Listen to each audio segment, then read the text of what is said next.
Imagine competing in the Olympics, representing your country on the world stage, running in front of thousands of cheering spectators. Now imagine that just a few years later, you're floating alone in the middle of the Pacific Ocean. Your plane has crashed. You have no rescue coming, no food, very little water, just endless waves stretching to the horizon. And somehow, the worst part of your story hasn't even started yet. Because after surviving weeks adrift at sea, you are captured, thrown into prisoner-of-war camps, beaten, starved, and pushed to your absolute limit. Most people would have given up. Louis Zamperini refused. This is the unbelievable true story of an Olympic athlete who survived a plane crash, weeks in the ocean, and some of the harshest POW camps of World War II. Long before he became a war hero, Louis Zamperini was known for causing trouble. He was born in New York in 1917 but grew up in California. As a child, Louis was constantly getting into fights. He skipped school, stole things, and often found himself in trouble with local authorities. His parents worried about the path he was heading down. Fortunately, someone saw potential in him. His older brother, Pete, believed Louis simply needed something to focus on. So he encouraged him to run. At first, Louis hated it. Running was exhausting. Every practice felt miserable. But something unexpected happened. He discovered he was incredibly fast. Soon he was winning races, then breaking school records, then competing against some of the best runners in the country. The same energy that once got him into trouble now pushed him to train harder than everyone else. By the time he was a teenager, Louis Zamperini had become one of America's most promising distance runners, and an even bigger opportunity was waiting.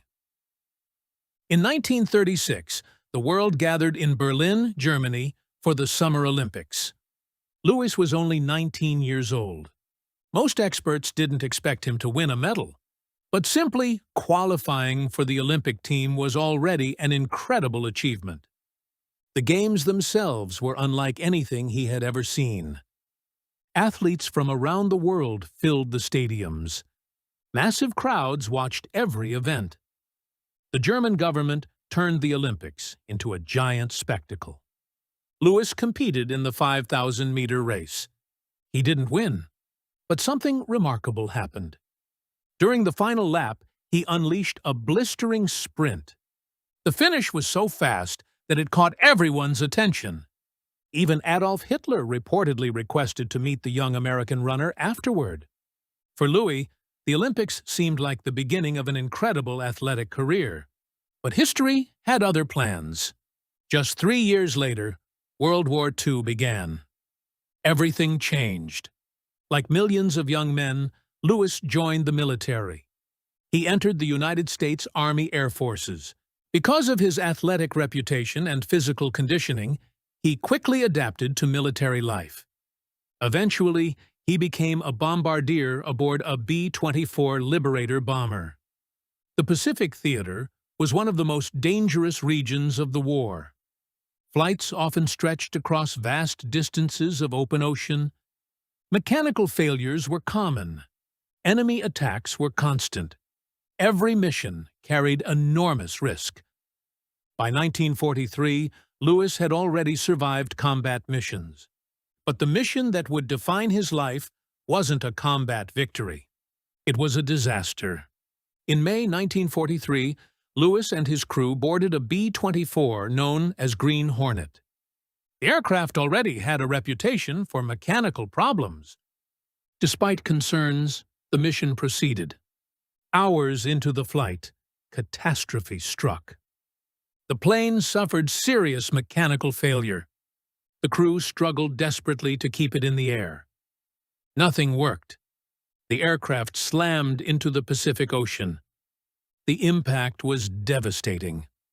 Most of the crew died instantly. Only 3 men survived the crash.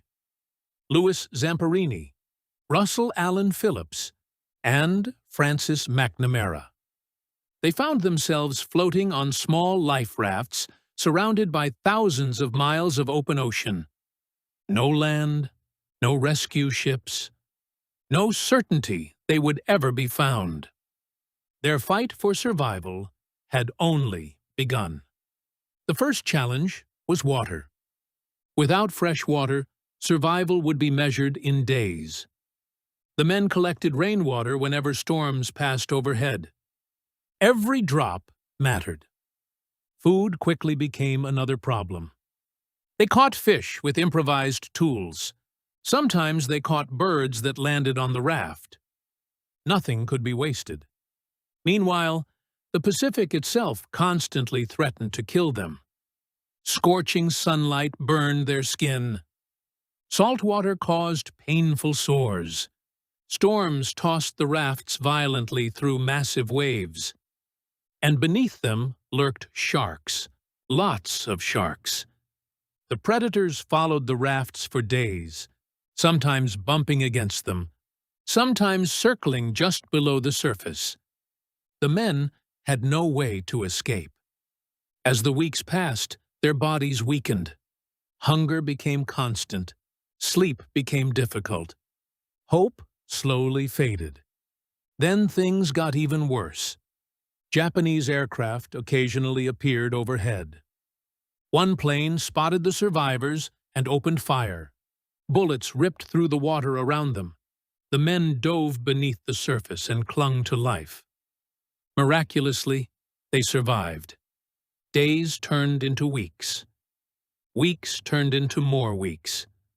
Eventually, Francis McNamara died from exhaustion and starvation. Only Lewis and Phil remained, still drifting, still surviving, still refusing to quit. After 47 days at sea, land finally appeared.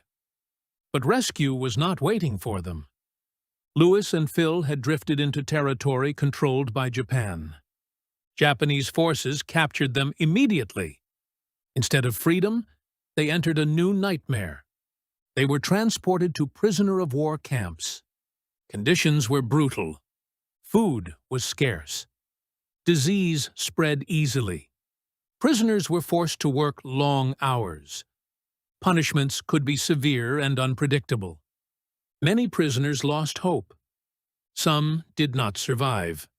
Louis soon attracted unwanted attention. His Olympic background made him a valuable propaganda target. Japanese officials believed his fame could be useful. When he refused to cooperate, his treatment often became harsher. One prison guard in particular became infamous among prisoners. A guard known as the Bird. His cruelty became legendary.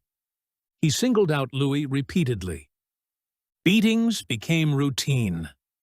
Humiliation became constant. The goal was simple. Break his spirit. Destroy his will. Make him surrender mentally. But Louis refused. Every day became a battle of endurance, not just physically, mentally, emotionally, spiritually. He focused on surviving one day at a time, then one more, then another. Years passed. The war continued. Conditions in the camps remained harsh. Many prisoners wondered if they would ever leave alive. Louis endured starvation, forced labor, physical abuse, illness, and constant uncertainty. There were moments when giving up would have been easier, moments when survival seemed impossible. But he kept going. The same determination that helped him become an Olympic athlete now became his greatest weapon. His body was weakened. His weight dropped dramatically. Yet his will remained intact. No matter what happened, he refused to let his captors decide who he was. That stubborn refusal may have saved his life.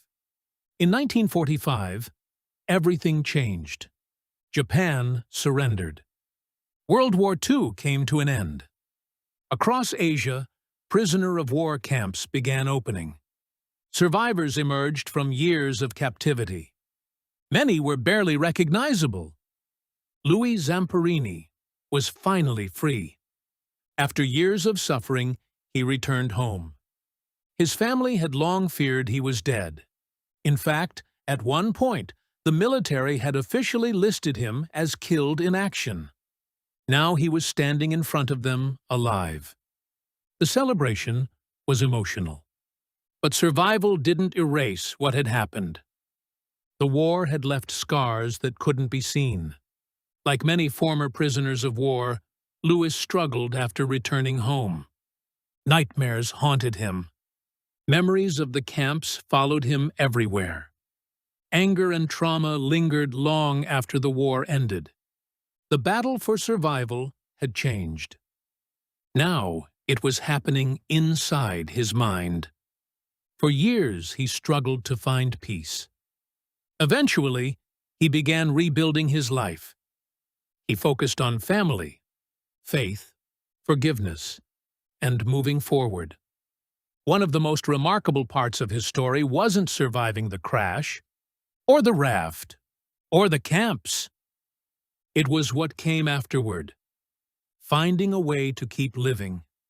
Finding a way to heal. Finding a way to move beyond unimaginable suffering. Louis Zamperini's story sounds almost impossible. An Olympic runner, a military airman, a plane crash survivor, a man who drifted across the Pacific for 47 days, a prisoner of war who endured years of captivity, and a survivor who rebuilt his life after everything he experienced. Most people face one defining challenge in their lives.